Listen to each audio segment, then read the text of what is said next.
There is nothing to see here. Oh, I'm going full on Alcatraz mode. I didn't think this day was going to come. You look like you've got a wise story to tell us. Hi guys, welcome back. I'm just partway through a job here where basically the customer is trying to establish some kind of grid independence. It's something that everyone has been talking about at the minute. There's a lot of scaremongering, I feel, and rubbish out there on the internet about blackouts coming and load shedding and power shedding and all this kind of thing. The likelihood of that happening, I don't know. I'm not going to comment on it. I'm not an expert. I'm not qualified to. However, in this area, brownouts are becoming a thing. And a brownout is where the power might just flicker for a minute, but that's enough to knock off your Wi-Fi for a few minutes, which if you're in a conference call, that's annoying. The best system, in my opinion, if you want to be completely independent off-grid, is Victron. I'm not sponsored. I don't even know anyone in Victron, okay, so there's no affiliation. The customer has bought all of this equipment himself.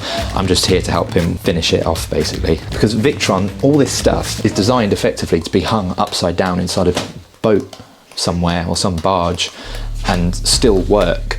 And it's got all of the things that we need for a house. It's got the safety devices so that if you're on shore, like plugged into power, then it will pass through and you'll be able to still run your house up to, I think on this 5 VA or up to 70 amps, that'll be able to pass through it. If you're off-grid, offshore, then you've got up to whatever your rating is, 5,000 VA of power to actually use inside the property. He has got solar on the roof, okay? But because the customer is on a feed-in tariff, we're not going to touch any of the existing solar equipment. What we're doing is we're keeping completely separate to that. We're going to let these batteries here charge from the grid if they want. It can monitor if there's excess power. It will charge these up from the solar. And also to top them up, we're going to put 4 panels on the gable end of the house where in the winter solstice you get a few hours of sunlight coming up. So it's a bit of something, isn't it? It is a DIY rig up and I don't think that's a bad thing. I just think it's very cool. So the customer is an electronics engineer. We're going to call him Clive the Geek. He has designed all of this himself and he's done this install, and we've been talking about this for months because the thing with Victron is it's really complicated when you're new to it. Because it's designed to pretty much do everything, there's so many different components that you need to think about. This is an up close of the sort of stuff we're talking about. So it's extremely configurable. It's kind of the Linux of the inverter world versus Windows where it's a bit more locked. So it's very highly configurable. You've got your MPPT here. So this is where the solar is coming down into through the various isolators and things into MPPT. And then that goes out through your isolator, through the fuse, round into your links distributor. That then goes out through into the DC coupled batteries, which will be in here when they arrive, and then back into the links distributor, out of that through the battery isolator, round and into the inverter. And now the inverter is handy. There's a little wiring diagram here. You've got 2 options with the inverter. For the AC in, you can have the AC out 1 option, and what that will do is that will just pass the power straight through, but in the event of a grid's failure or a power cut, that will cut the power off basically. Whereas the AC out 2, what that will allow you to do is in the event of a grid failure, it will go into island mode. So that means we need an earth rod installed, and what this will do is it will tie the neutral to the earth, and then that will make it safe for any of our chaps and chapettes working on the grid downstream. They're not going to get a belt. So what that means then is we need an EPO board. The output of this in island mode is going to be on a separate consumer unit. This is pretty cool. The customer said the actual Victron display was a few £100, whereas he's just made this himself with a photo frame and some bits and pieces. This is literally a photo frame. So today we've got a few tasks, okay? So this here is going to be our EPO board. All your emergency power out circuits are coming off of, basically. We're just going to wire it all up, tidy it all up. This is where currently the consumer unit is. So this is where it's all coming to at the minute. But what I want to do, all the power runs back and past this in the loft. So my plan is to nick a few circuits out of there that he wants on it. He wants both his lighting circuits, internet, boiler, heating. That's going to come up, out, along and drop down into that board there. So then that will run on mains when we have mains, but in the event of a power cut, that board will then become live. This board will stay dead until the power comes back on. I'm going to go jump up in that loft and get started with wiring things in. As an electrician, there are aspects of this that for sure aren't ideal, but considering the fella has done this himself, I don't know, I think it's cool. I think it's really cool. At the minute, I don't believe there is a good off-the-shelf product that, for a reasonable sum of money, does everything that you need. The Tesla Powerwall does a reasonably good job of that. It has all the necessary safety relays and everything built into it, but the Tesla Powerwall is pretty expensive and it's still limited. The other benefit to having a system like this, where you've got independent batteries, rack-mounted independent batteries, is battery technology is changing very, very fast. Right now, the best battery technology that's domestically available might be lithium, but sodium batteries and other batteries are very quickly coming in. If you've got a Tesla Powerwall and then another much far superior battery technology comes into place in a few years' time and you're still not getting your investment back, you're going to want to change, aren't you? But you're stuck according to what inverter and everything you have. Whereas if you're with Victron, or basically an independent system where the batteries and everything are independent, is you can literally just update some firmware, change the settings inside your inverter, and change the batteries to whatever is going to be the most safe and relevant thing at the time. So I'm really eager to learn it, but at the minute I'm definitely no expert. So I thought, given this opportunity, I had my foray with it in Berlin, as you probably would have seen by now, but unfortunately I didn't really get much of an opportunity to do any of the programming. Yeah, this is my opportunity to play around with it and learn. So I thought I'll take you along for the journey. I guarantee there are going to be people watching this that know far, far more about it. Feel free to comment and tell us how we can improve this system or even just do it better next time. All right, so that's the isolator wired up, but I'm just going to show you the wiring inside of here. So the customer has sort of started on it. I'm just changing it around ever so slightly. So we've got our battery cables coming in. With this Victron system, you have to have batteries. And the rule of thumb is it has to be sized 1.5 times larger than whatever your kilowatt peak of the roof array is. And that's because if you've got a massive surge of power and the grid cuts, as in you're at your kilowatt peak production and then the grid cuts, it needs somewhere to dump that power. So it will dump it into the batteries that you've got set up. So what I'm just rewiring at the minute, just tightening it up a touch, is these inputs here. So we've got AC output 1, AC output 2, AC in. I'll flash up a drawing of how this is all going to look in practice. I'll show you this as well. This here is the servo. So this is the thing, basically. This is the thing that enables us to look at what is going on. So you've got that RS485 connection there. That is going to go back to the power meters. And then out of that is what you'd plug into the actual HMI or the monitoring screen. And then on this monitoring screen, basically, I can actually monitor everything. But genuinely, I'm figuring this out as I go along.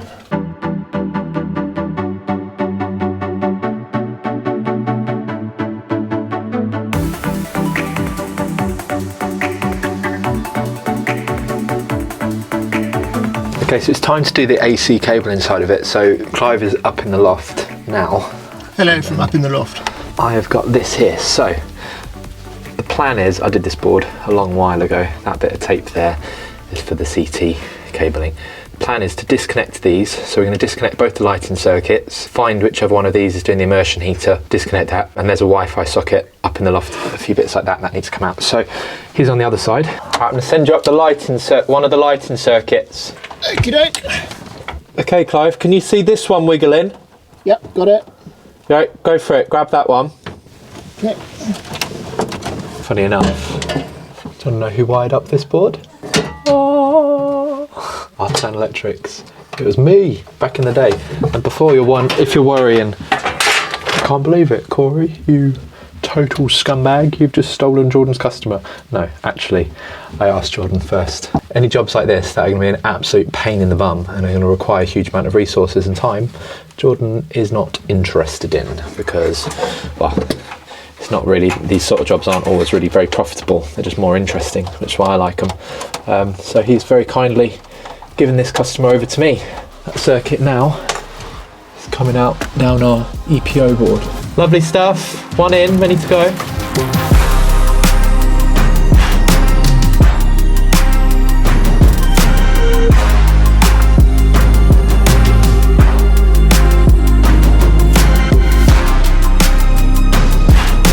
So there needs to be AC from here going to that sub panel there, right? And then there also needs to be AC from here going to the Victron stuff in the other room, the inverter. Those cables need to come down and into here, which I think is going to be really tough, even with removing everything. Maybe it would be better just to drill a hole up there, pop those cables up with a bit of trunking or conduit or something, just because I don't think it's going to be very fun at all. These are the current monitors, basically, that are going to monitor the power, and they're going to sit there. So the mains tails, it's just the live that we're interested in, basically. So the live will come in and out. It doesn't need to monitor the neutral. So we've got these leads made up that are going to fuse it. This is a very small fuse carrier, 3 and 15 milliamps. That's the fuse there inside. It sounds weird to fuse the neutral, but that's exactly what the manufacturer has specified anyway, because obviously the main tails are coming through here and here. This neutral is just to make this work, basically. These are going to be here.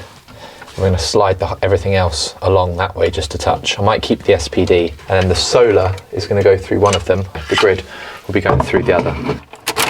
So this here, this circuit, is our Wi-Fi socket in the loft. So just above here, there's a socket for a little network rack. We want that to be on the essential power circuit. So that I'm going to send back up into the loft. That can then be fed off of the Victron board there, that secondary one.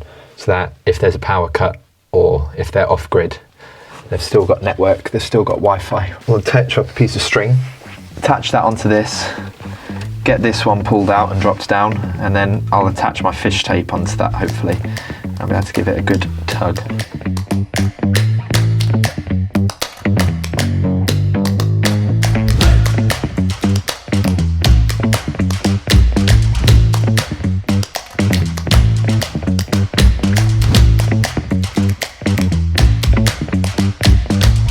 Okay, so we just need to get now up into this very small loft space and get those main cables across. All of the cables here come from the house through and down into that consumer unit there. That's where they were dropping before, okay. But now we're pulling them out of there and running them along and dropping them down here to the new consumer unit. Let me show you. I'm too big. And I went back to the gym yesterday and I timed it absolutely terribly because I can't feel my legs and my bum. I can't even sit down. There is no sit down jobs today on the toilet, let me tell you. Oh, I'm going full on Alcatraz mode here. Okay, those conduits there are where the cables are coming down.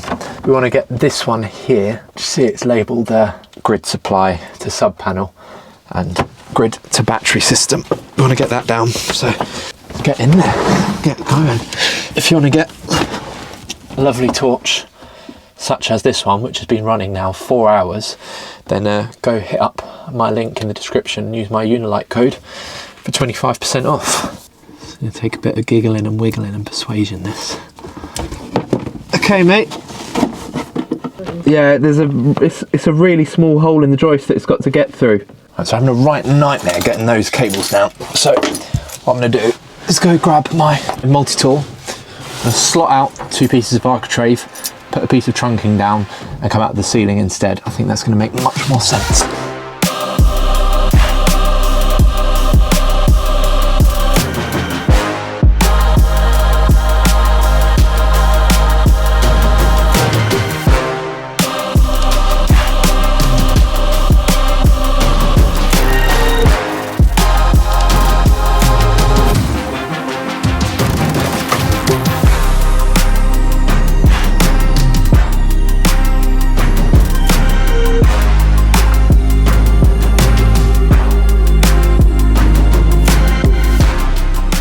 Alright then, I'm going to get this board put away. I need to hoover up, clean up, get all my tools away. And then I think the next time I see you, I'm going to make a start on that board there.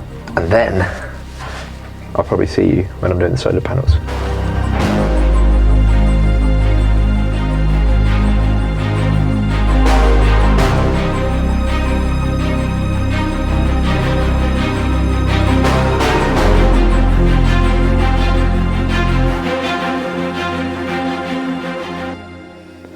So this board here now is all wired up. Let me just give you a little show on that. So This is our changeover switch here, so you see that where it says up, grid, center, off, down is battery. So now that is all finished. That is me all finished here for the day. So all of their power is back on. It's 6 o'clock and I want to go home, but see you tomorrow.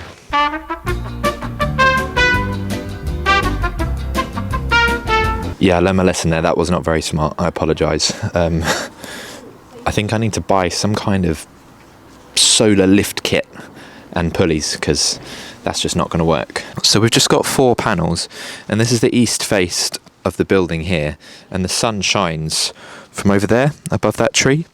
So other than in the winter solstice, the sun comes up there and you get a few hours of sunlight on this wall here. And my plan is to have maybe a panel along there, a panel along there, and then above it 2 panels.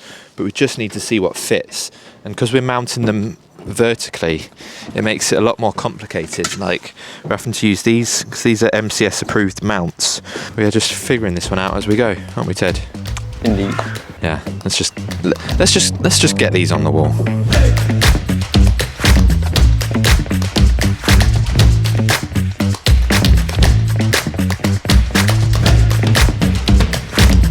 How efficient and how effective this is and what the payback time is, to be honest, that's not up to me. This is not my design. I'm following what the customer wants, and it's cool and it's exciting because I'm learning to work on Victron, and I've got a really cool idea for a bit of an invention with Victron. What I want to do, actually no, I'm not going to talk about that. You'll see it in a video soon. I'm going to make a portable on wheels generator with, yeah, you'll see. It's going to be explosive. We're going to mount 2 along that way in landscape. Sorry, 1 along that way on this side of the window, the other side of the window over there, another one along in landscape, and then sitting on top of the window, 2 in landscape going along that way. We're doing it in 2 strings as well. We're doing that because it was cheaper to do 2 strings rather than buy a drum of 6mm. So we've got 2 strings here in series, 1 string series, and then going back in parallel. Series parallel, basically. I'm a bit of a jumble-headed mood today. We've got these fixings. So I've just got like these big wall anchors and some rubber washers. They're pretty good. They work pretty well. These gloves are Unilite gloves that have just come out. They're pretty awesome. Feel like, just in case you want to punch the wall, it protects your knuckles. If you want to go full Chad on it, just crack a Monster Energy drink on your head and punch a wall. You can do it. This allows you to do that safely. The bricks are dead straight, which is a nice rare case. That doesn't usually happen, so we can probably go off of those just fine.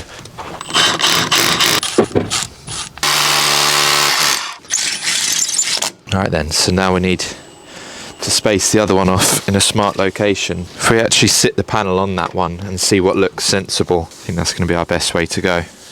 Perfect, that's exactly where we wanted it to go. So the thing is, we're limited by the apex, what we can actually do, where we can put things. So if you just score where the end of the panel is at the minute. Hi James, I'm up here. Guys, just arrived to clean my van.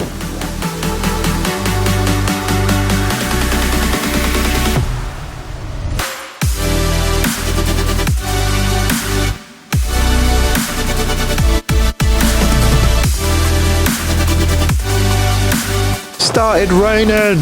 That is not what we want. We have to put a tarpaulin up because we're getting soaked. Here, go on, let's come underneath. It's not raining that heavily, but I fear it is going to start raining quite heavily, isn't it? Yeah.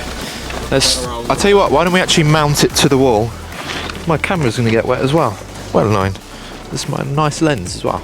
Don't know if this camera's waterproof, so let me just bag this up. Be right back. This will do.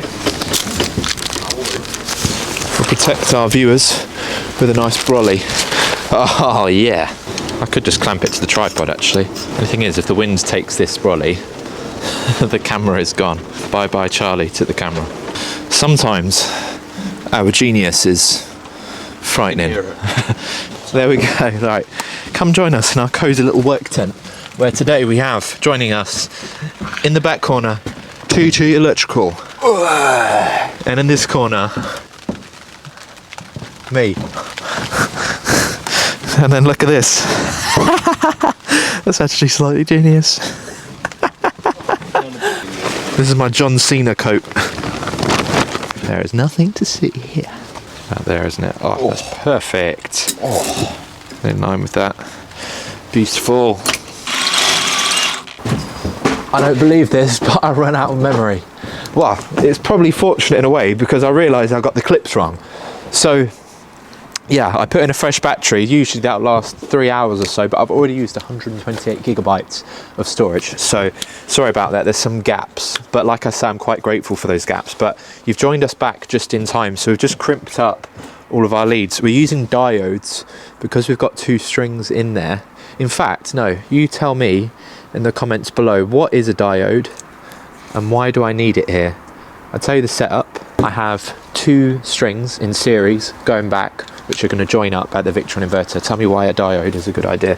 So we've got the 2 strings here coming out the wall now. So you missed, yeah, you've been asleep. You've been gone a while, guys. You've been gone a while. So these diodes literally just go in line with your plugs.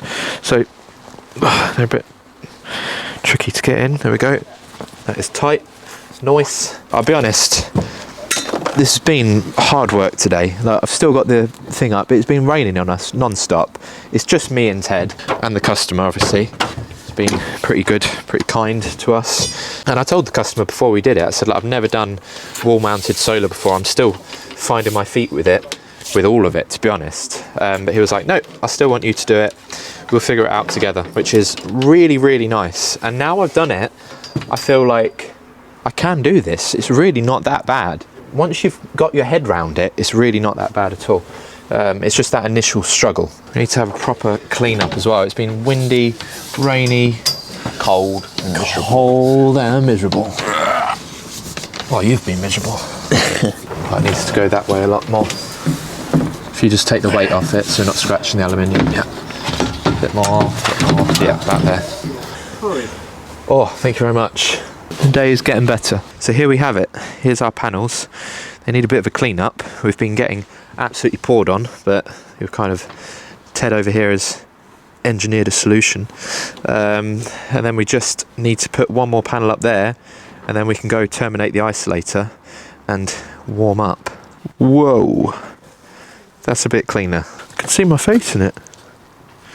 Thank you, James. You're a legend. Pleasure, mate. It sounds extremely lazy having your vehicle cleaned while you're on site if you're a tradesman, but having a clean van is extremely professional, because I feel like if you have an extremely messy van, it doesn't speak hugely well for how tidy you're actually going to work. And it would take me hours. Like, to properly detail my van would take me 4 or 5 hours. People who are into cleaning their cars will know that it's not just spraying it down at the local petrol station. But if you want that kind of finish, then you've got to be willing to either put the time in yourself, or if you're really busy, get someone like James here to come out to site to do it for you. So, yeah. Thanks, man. No worries, always a pleasure, mate. All right, back to the job.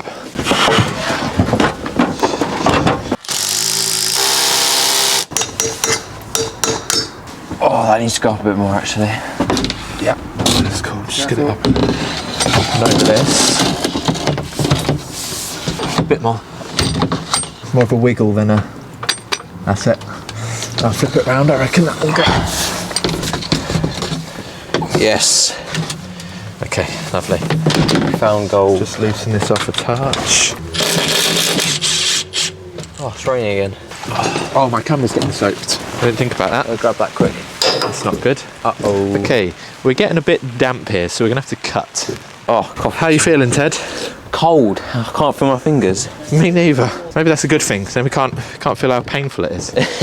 Alright, let's take our rain defences down. Oh, talk about when everything goes wrong, huh? Yeah. About time I had one of these. This episode truly is brought to you by Unilight. We've got the full, you got the beanie, you got everything. I need to get myself one of them beanies. Okay, these are rinsed down. Right. Don't usually have to do this, do you? If I start spraying, are you underneath me right now? Okay. Ah, Ted can get a little bit damp. And that right there is the panels on the wall. That was a nightmare. It should have been easy. I'm sure to a lot of people that would have been easy. But if you've never done it before, then what reference have you got? And it was just me and Ted, and no offence to Ted, but it's about 3.5 foot tall, so that makes it a bit harder. And also, when the camera died, with all the internal cabling has been done, I mean, it's not actually that late. It's 5 o'clock. It just feels really late because the moon is out. Here, look. I mean, I've had my moon out all day, but the actual moon is out. Oh, that's really moody. Oh, I like that. Viewers, look out your window and have a look at your moon. Oh, that's nice. I'm going to do a little headspace. And now just relax. Yes, just imagine yourself floating down the jungle floor. Oh, it's the moon. Oh, I'm just a moon. Look at me. Everybody look at the moon. Everybody look at the moon. Bit of Mighty Bush for you. Oh, hello, Ted. Hello. What do you reckon of these panels, Ted? Oh, they look damn smexy. I think in some countries damn is a swear word, so should we rephrase that? They look really smexy. Awfully smexy. Awfully pretty. Yeah. So you know how Tesla have done the solar tiles on Yeah. the roof? They should do that with bricks. Cover your whole house in solar.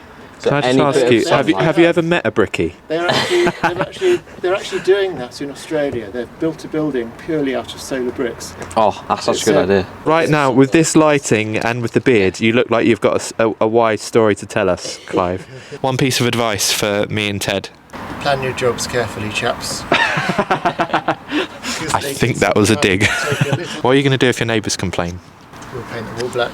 You're going to just paint the wall black? I think that looks awesome, personally. I think that looks better than any brick. I would get some lovely B-roll of it, but, you know, it's dark. So let's go finish off inside and warm up our fingers. Ted is in the back of the van tidying up. I've got crazy hair, and now I'm just putting this together and tidying it up. So these neutrals here are because these are the generation meters, okay? So we have the grid meter here and the solar meter here. These here are to give it a neutral, and it's not a proper neutral, it's just a reference neutral. And it asks you to use these types of fuses on it. I'm going to get these wired in, program them, add them to the Victron inverter, see if the Victron can find it. I just want to have a little tidy up of all of this, and then we're good to go.